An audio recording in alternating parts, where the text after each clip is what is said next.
আজকের রেসিপি গাজরের পায়েস।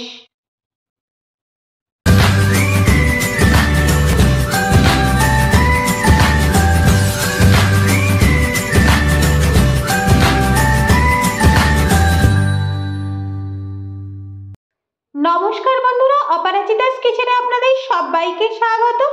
আশা করি আপনারা সবাই ভালো আছেন। আজ আমি গাজরের পায়েস বানাবো। কিভাবে খুব সহজে এই পায়েসটা আমি বানাবো তা দেখে নিই। গাজরের পায়েস বানানোর জন্য আমি এখানে 4টে গাজর নিয়েছি। এই গাজরগুলোর খোসা ছাড়িয়ে কেটে আমি ধুয়ে নিয়েছি। এবার এটাকে আমি গ্রেট করে নেব। গাজরগুলোকে আমি এভাবে গ্রেট করে নেব। গাজরগুলো আমি গ্রেট করে নিয়েছি। এবার এখানে একটা কড়াই নিয়ে গরম করে নিয়েছি। এই গরম কড়াইয়ের মধ্যে আমি 2 চামচ ঘি দিয়ে দেব।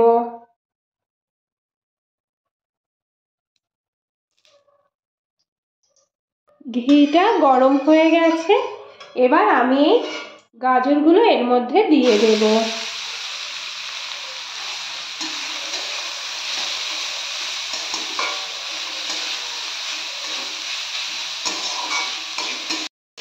এবার গ্যাসের ফ্লেম হাইতে দিয়ে আমি গাজরগুলোকে প্রায় 5 মিনিট ধরে ভালো করে ভেজে নেব।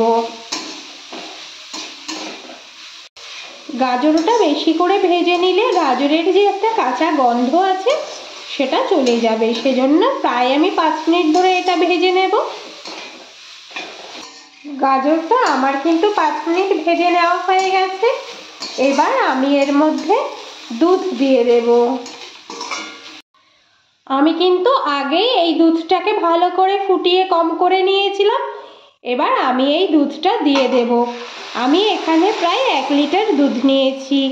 আমি কিন্তু 1 লিটার দুধকে জাল দিয়ে প্রায় 750 মতো করে নিয়েছি।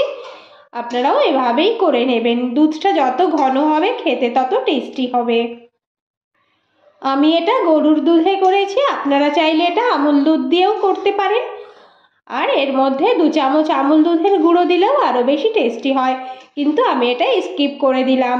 আমি এটা শুধু গরুর দুধেই বানাচ্ছি। এটা আমার প্রায় ফুটে উঠেছে। এবার আমি ঢেকে দিয়ে 5 মিনিটের জন্য ফুটিয়ে নেব। গ্যাসের ফ্লেম আমি হাইতেই রেখেছি। 5 মিনিট হয়ে গেছে। এবার আমি এটা তুলে একটু নেড়ে দেখে নেব।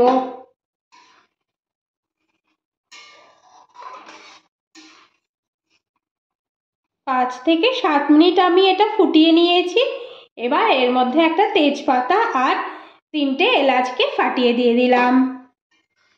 একটু নেড়ে দেব। এবার এর মধ্যে ধুয়ে রাখা কাজু কিশমিশ আর আলমন্ডগুলো দিয়ে দেব। এই আলমন্ডগুলোকে আমি একটু মাঝখান থেকে টুকরো টুকরো করে কেটে নিয়েছিলাম। এবার এটা আমি কন্টিনিউ নাড়তে থাকবো। ওপরে সরটা জমলে একটা লেয়ার পড়ে যাবে, ওই জন্য আমি কন্টিনিউ এটা নাড়তে থাকবো। এভাবেই আমি নাড়তে নাড়তে 5 মিনিট ধরে ফুটিয়ে নেব। 5 মিনিট হয়ে গেছে। প্রায় দুধটা আমার ঘন হয়ে এসেছে। এবার এর মধ্যে আমি পরিমাণ মতো চিনি দিয়ে দেব। আপনারা আপনাদের স্বাদ অনুযায়ী দেবেন। আমি কিন্তু এখানে হাফ বাটির একটু বেশি দিলাম, পুরো 1 বাটি কিন্তু দিলাম না। আপনারা আপনাদের স্বাদ অনুযায়ী দেবেন। এবার গ্যাসের ফ্লেম হাইতে দিয়ে আমি কন্টিনিউ ফোটাতে থাকবো আর নাড়তে থাকবো যতক্ষণ না পর্যন্ত এই দুধটা কমে গিয়ে ঘন হয়ে আসছে। ততক্ষণ পর্যন্ত আমি এটা ফোটাতে থাকবো আর নাড়তে থাকবো। আমার এই রেসিপিটা যদি আপনাদের ভালো লেগে থাকে তাহলে বাড়িতে অবশ্যই একবার ট্রাই করবেন, আর কেমন হয়েছে সেটা অবশ্যই একবার বলবেন। গাজরের পায়েসটা কিন্তু আমার প্রায় হয়ে গেছে। এটা কিন্তু অনেকটাই ঘন হয়ে গেছে। আমার এই ভিডিওটা যদি আপনাদের ভালো লেগে থাকে তাহলে লাইক শেয়ার কমেন্ট অবশ্যই করবেন, আর পাশে থাকা ছোট বেল আইকনটা প্রেস করবেন। আমি নতুন কোনো ভিডিও আপলোড করলে আপনাদের কাছে খুব সহজে একটা ছোট্ট নোটিফিকেশান পৌঁছে যায়। হয়ে গেল আমার গাজরের পায়েস। এবার আমি এটা পরিবেশন করে ফেলবো। হয়ে গেল আমার গাজরের পায়েস। আমি এটা পরিবেশন করে ফেলেছি। আজ এ পর্যন্তই। দেখা হবে পরবর্তী নতুন ভিডিওতে।